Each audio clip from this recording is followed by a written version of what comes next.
So today I'm going to react to some interesting stories from my Medium digest like I usually do. And we have some interesting stories for sure, but most of them are member-only story. So we won't get the full details of these interesting looking stories. So let's get started with the first one. How Incompetent Middle Management Killed Google by Mr. Andrew Zero. Jan Hickson has departed Google. He was a big name in the Flutter community. Although I never really saw him much, he wasn't as public as some of his other contributors. In fact, I can't find much about him. He has a photo on Wikipedia that appears to be quite old. He did appear in a Flutter boring show more recently though. Now no money when people leave Google, that's that. But when Hicksy left, he wrote a blog post about it, and it is a very interesting read.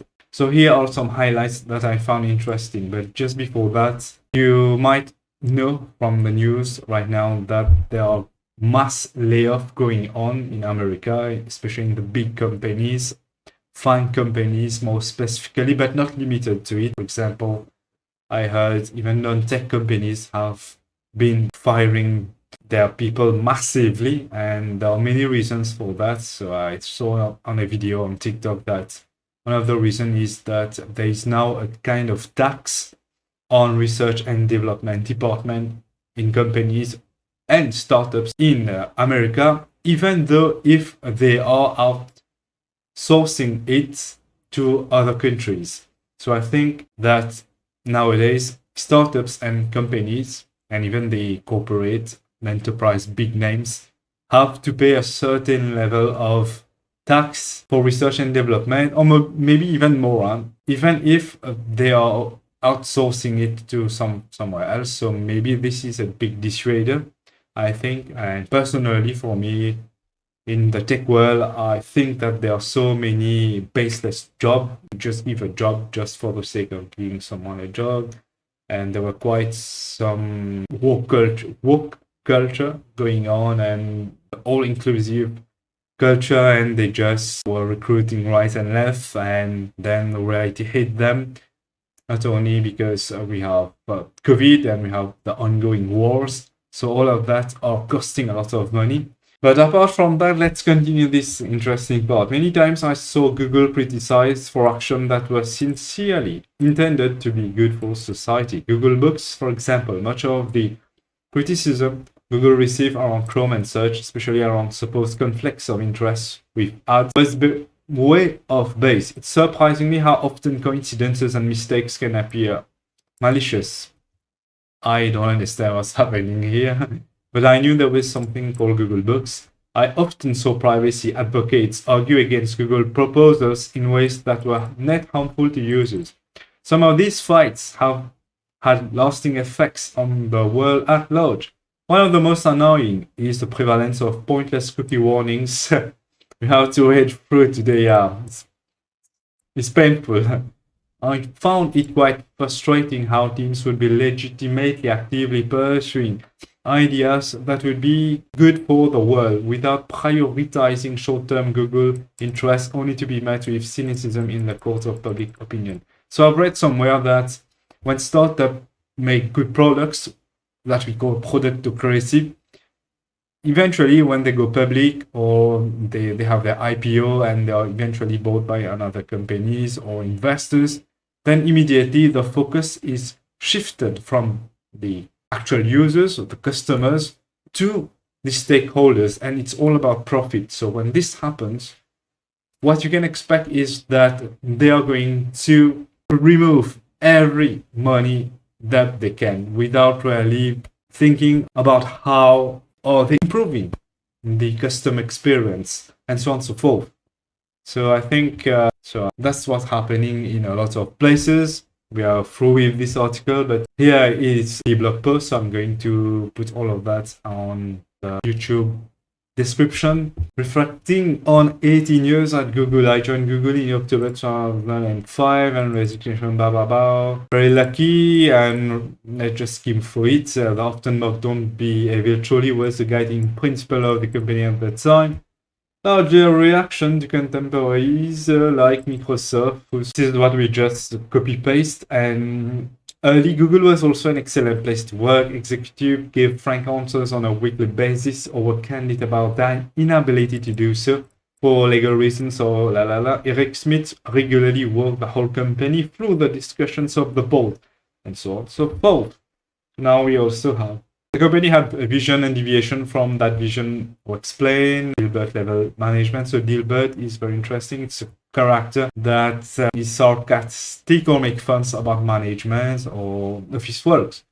So you can read it. It's quite long. My last 9 years was spent on Flutter. Oh, Flutter is quite an old technology, actually. I first heard about it, I think, in 2019, but it's actually much older. It seems.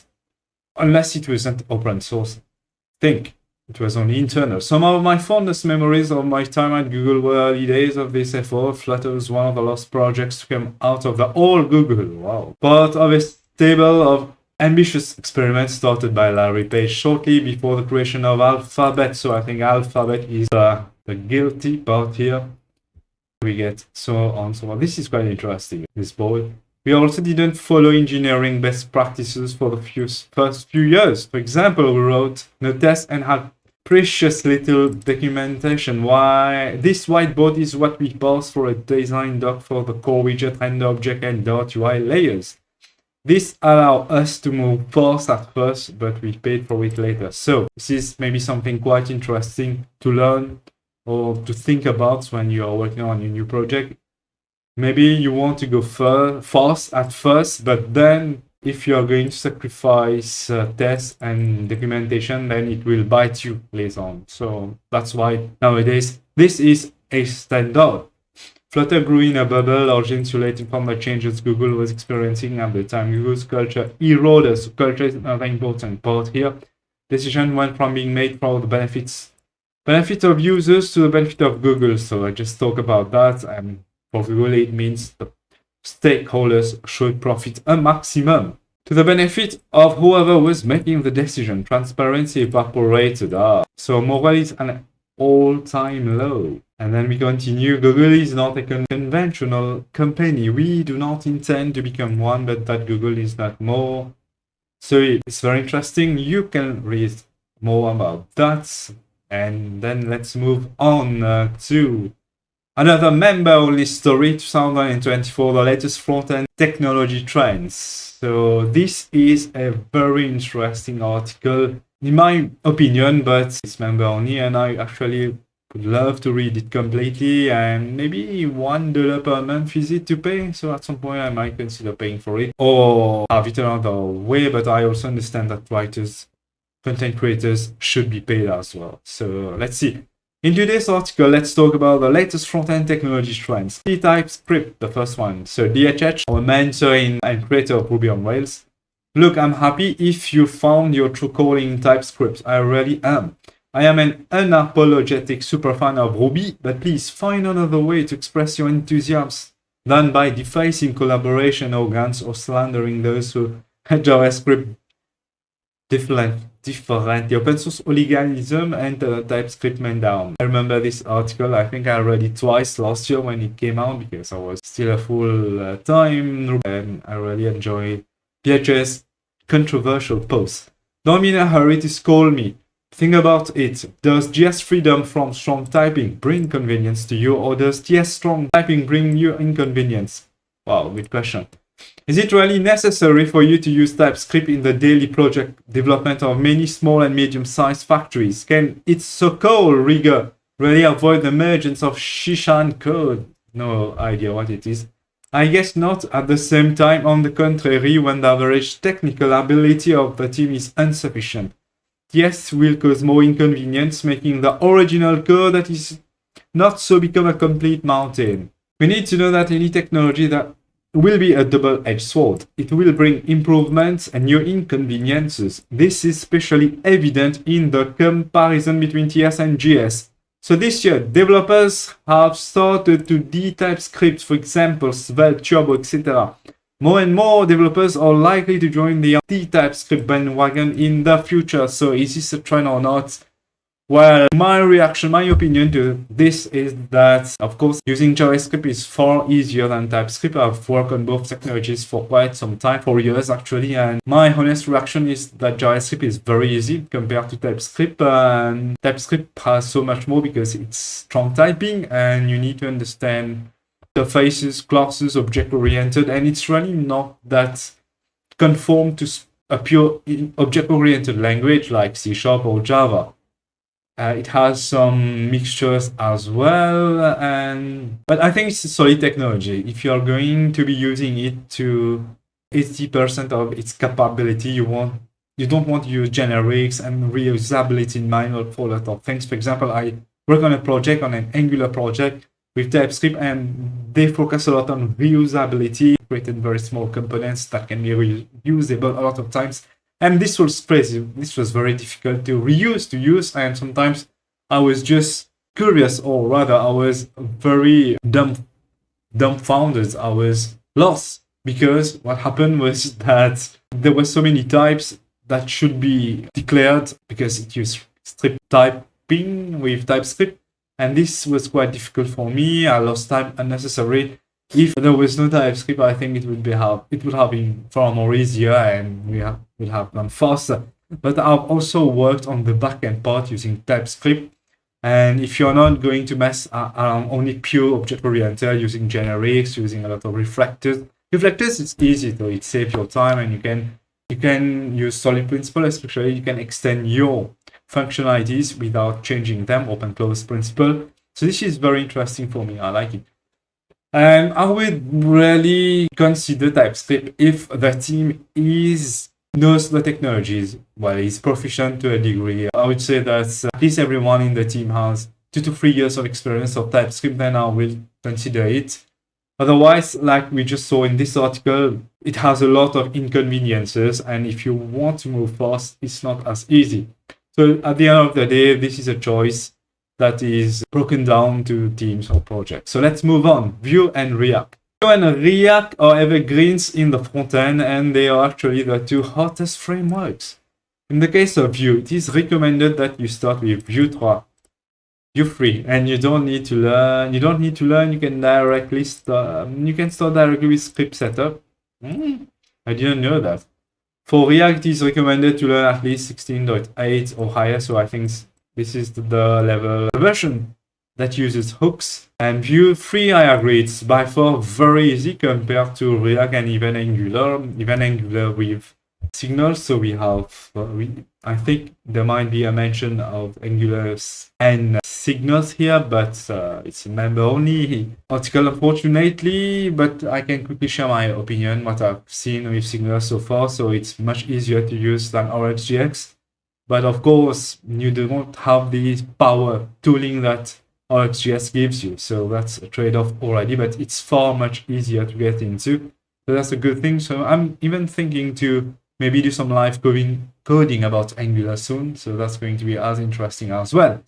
So for me, with these 3, even 4 technologies, if you include Svelte.js, I think Vue 3 is the simplest and easiest to get started. You can just use it with Vite, and you can use it with Tailwind CSS. It's quite nice, very nice. It's simple. I think it's much simpler than Vue 2, which was simple. So if you're looking to learn a new technology, but of course you need to think about market demands. If in your region there is no mention of Vue, so maybe you can learn it for your personal use, for some freelancing or entrepreneurial usage.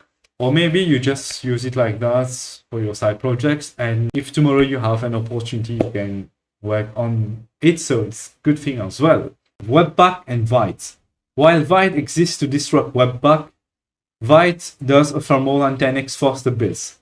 However, Webpack is rich enough to make it unrealistic for Vite to completely disrupt Webpack in a short period of time, blah, blah, blah, blah. We don't have access anymore. So I'm not using Webpack nowadays. With different technologies I'm trying with HTMX, AlpineJX, Vite, even React. And I think only Angular use Webpack so far. I'm not sure about the latest Angular version, so that can be a good thing to check later on. I'm curious about it, to be honest, and I'll certainly be looking onto it. So if you want to create a new project with the new technologies, I strongly suggest you try Vite. It's very easy, has a lot of interesting and concise documentation that you can try without losing any time at all. Now we are going to say goodbye. Say goodbye to loops in Python and welcome vectorization. Use vectorization as super fast alternative to loops in Python. I thought this already exists. Maybe it was in Panda or something. I've used it before in a project. So maybe nowadays it is in the default library. So let's see. Loops come to us naturally. We think about loops in almost all programming languages. So by default, we start implementing loops whenever there is a repetitive operation. But when we work with a large number of iterations, millions, billions of rows, using loops is a crime. It's a crime. The crime syndicate is going to come after you. You might be stuck for hours to later realize that it won't work. This is where implementing vectorization in Python becomes super crucial. NumPy, so it's actually NumPy, but I saw it in Pandas as well, so maybe it's called another name, the library. Vectorization is the technique of implementing NumPy array operations on a data set. In the background, it applies for operations to all the elements of an array or series in one go, unlike a for loop that manipulates one row at a time. So let's think about it again. In the background, it applies the operation to all the elements of an array or series in one go, unlike a for loop that manipulates one row at a time. Wow, this is interesting. So doesn't it though take more resources? Let's see. In this blog, we will look at some of the use cases where we can easily replace Python loops with vectorization. This will help you save time and become more skillful in coding. Use case 1, finding the sum of numbers. First, we will look at a fundamental example of finding the sum of numbers using loops and vectorization in Python. So we just have this example before the article disappears. Loops, using time, start time. This is for measuring the time. Iterative sum, total variable, so we have a variable int of 0, iterating for 1.5 million numbers. For item in range, blah blah blah. Total plus, yeah. Print sum is blah blah blah blah. So we are just, the total is the sum in item. Okay, it's a lot, huge number. And we just get the time. So what happens here is that this is the number and this is the time it took to do it. So it's very fast, even though. Now we are going to use vectorization. Import numpy as np. We're going to start the same. Print np sum np arrange. Well, so this is just to generate. Arrange is what? np arrange create the sequence. So we're creating sequence of number from 0 to this number. And we are going to be using vectors for that. And the time it takes is incredible. Vectorization took 18x less time to execute as compared to the iteration using, wow, this is very interesting. So it seems that we have another use case here, but we cannot really see more. So I invite you to read more about this article, or maybe on vectorization if you're going to be using Python. And it's very interesting. I think this kind of application exists in other languages as well. So maybe you can look into it. Called vectorization in other languages. So maybe it's if you're using Ruby, JavaScript, I don't know. Maybe you need to use another library or Golang, I don't know. So maybe we can check it out later on. So we'll learn already a lot of things today in this short video. And for the final one, which is all about, fortunately it's not member only, stop using Git Rebase. So this is interesting. Git Rebase is what actually? It's just that you can different commits and you can change the commits in terms how you merge them, the messages and so on and so forth. So in the coding world, version control system like Git are our trusted companion, ensuring our code remains tidy and collaborative efforts flow seamlessly. In the existing debate between Git Rebase and Git Merge, I use Git Merge by the way. So the biggest difference is that at the end of the day, you're merging different branches. It's going to create a separate commit itself just for this transaction or this merge. We are going to look at why choosing the latter, Git Merge, can save us a lot of trouble between developers. Especially, the top highlight is especially. Is this a joke or something? when it comes to work on the same code with several people. Let's imagine you're working on a shiny new feature and you want to pull in the latest changes from the main develop branch. The goal is to smoothly merge these updates into your feature branch while handling any conflict that may arise. So my quick reaction right now is that, yeah, it's much easier. And here, since the example uses develop, so I'm assuming it's Git flow, but we nowadays have another very interesting alternative called strong-based development. So you might consider looking into it and maybe try it. And it's just a single branch apart from master. And sometimes some teams and projects use a single master branch itself. So it facilitates a lot of things, namely the ability to merge quickly and often. So yeah, I can check it out. I think it's very interesting. I use it in my previous project and it's awesome. Of course, there are some cons as well to think of. So the risky route, git rebase. Step 1, update local development branch. Git, so we run these commands, git checkout develop, we go on the develop branch, git pull origin develop. Okay, so by default, we have the strategy, which is, I think it's merge for no force or of that. But here, what we are doing is manually running rebase. So git checkout the new feature. Tend to use feature and future. What? So feature, then we rebase develop. So we are going to take develop and put it and merge it basically on our my new shiny feature. Resolve merge conflict. Resolve merge conflicts coming from develop to your feature branch. Pushing change to remote with risk. So we are going to first resolve the merge conflict manually, then we are going to push changes to remote. There are some risks associated to it. Of course, we don't want to use false Git policies. There are some Git policies that prevent you from doing that. You cannot do that. Even if you have certain roles, you should always, it prevents you to push directly and let alone using false. So you need to do a merge request or pull request. So with git rebase, you're essentially rewriting your commit history to make things look neater. Yeah. Here's the catch. When you push your redesigned feature branch back to the remote repository, you have to use false. And that's where the trouble starts. Well, this one, I didn't even know that you need to do false. But of course, since what you have in local is different from what you have in remote, there is a conflict here and you need to choose one version, and if you're using your version, you need to force it. Risk forcing, pushing, drama. So there's some drama here. The false flag is like the nuclear option. It can cause chaos by overwriting changes and leaving your collaborators scratching their heads. Yeah, I've seen the dangers, so you want to avoid that, obviously. If another developer created a future branch based on the older version of your branch, they're now out of sync. Yeah. Safer and even much safer alternative, git merge. Update local develop branch. Check out develop, pull origin. So same thing, you merge develop branch into your feature branch. Git checkout feature, my new shiny feature. Git merge develop. So of course, if you're going to merge your conflicts, you can do so. So one tool I like recommending is called Git. So it's free, yet it's not free as well, but it's very interesting and suggests that you can use it. It's powerful, has so many other things, and yeah, have the free evaluation, so you can use it. But I recommend if you have some money to pay it. I personally use Brains ID most of the time, and I like using their own merge conflict management tool. It's very powerful. I think it's on par or even better than Git fork.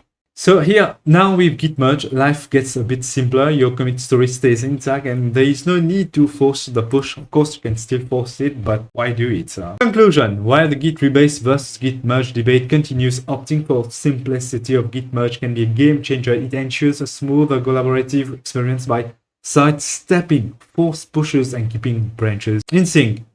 You will probably never see my articles again unless you follow for more. So I think we should follow this person. I like this article a lot.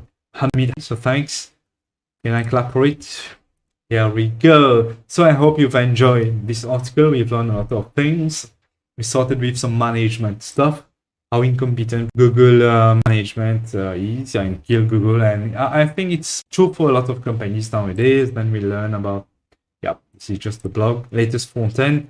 So I'll try to get another article with it because we have so many other things. Goodbye to loops, how to use vectorization versus loops. And vectorization is very powerful, especially in the data science world where you are dealing with millions and even billions bits of data. So I highly encourage you to look into it. And of course, we've finished with stop using Git Rebase. So I hope you enjoy it. If you like this kind of content, of course, subscribe. See you later.